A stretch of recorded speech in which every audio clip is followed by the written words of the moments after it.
Um,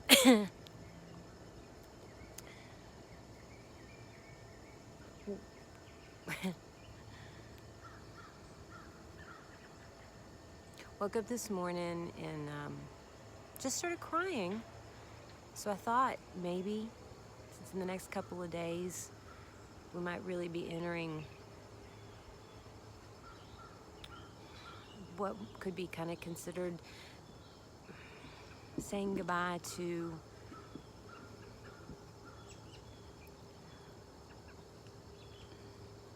well, I'm having a hard time finding the words. Maybe Dad in his current state as a person, if he's going to be mostly asleep through the next couple of weeks in this end of life process. I felt like I wanted to talk to my audience of one or half person or no people. Makes no difference to me. This is for me.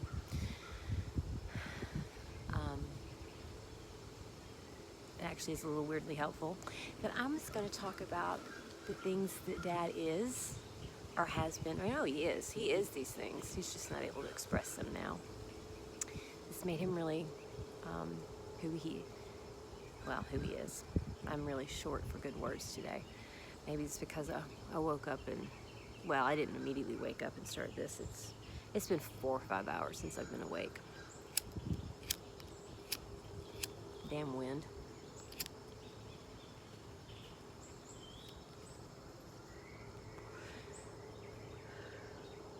Anyway,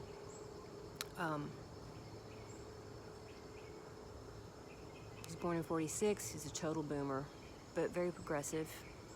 Leans liberally socially, kind of conservative fiscally, because you know, if you've got money, you want to conserve it.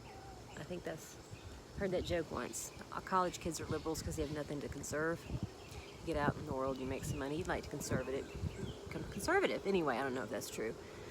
He's the kind of guy who could have stopped paying taxes that went to the public schools at some age. When is it, 65, 60, 65? And didn't, because that's the good of all. You know, public school serves all of us. So he's kind of like that. Very, very educated. 3 tours in Vietnam. Turned out he volunteered for Vietnam, which my mom didn't know about till very recently.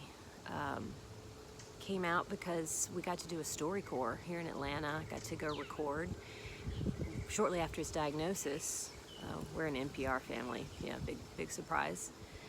And that was one of the things I thought would be great to do, not only to have the time and preserve a moment, but to preserve his voice, which thank God I was listening to this morning. I'm glad I have, because it's practically gone. We get it in moments, but it's largely gone.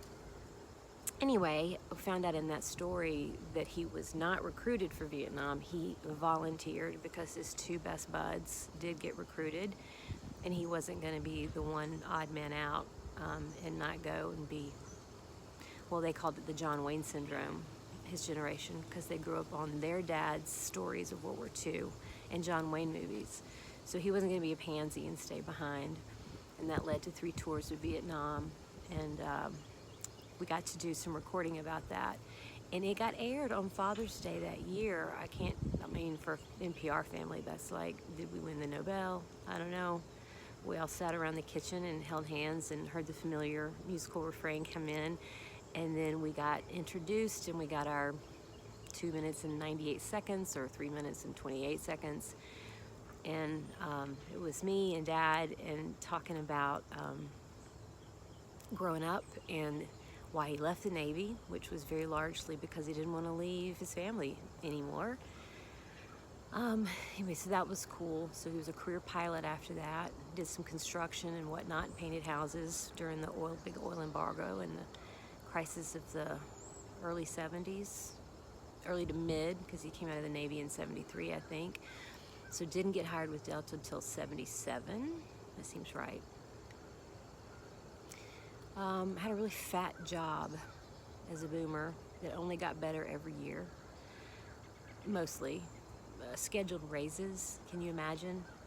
He would take a loan out with his parents who had saved plenty of money, and take us all on a big ski vacation because he knew the next year he'd get a raise, he could pay them back. I mean, I really honestly had no concept of money coming out in the world. Well, we'd just borrow money and pay it back, except it was on credit cards with high interest rates. I really did not, excuse me, I did not understand money. And 53 or whatever I am now, I don't think I still understand it at all.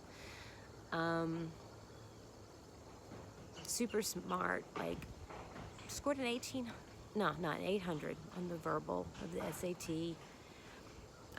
Being Navy means very orderly, very competent, man of few words.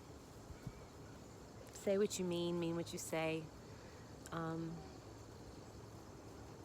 Could be aloof, could be very prideful, very kind, very generous, and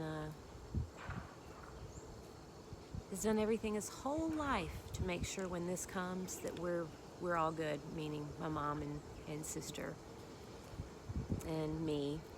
The grandkids basically are included in that.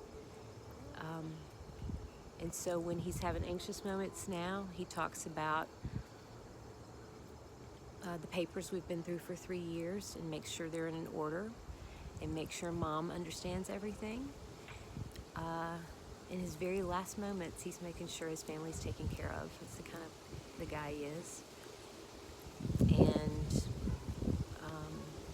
he thinks that being married to mom for more than 60 years is winning the gold ring in life. So those are some sweet things that help me, because I know he has no regrets. He's lived the life he says that anyone would be envious of, and he doesn't need to go back and redo anything. So in the middle of all the sadness, that gives me some peace. Peace.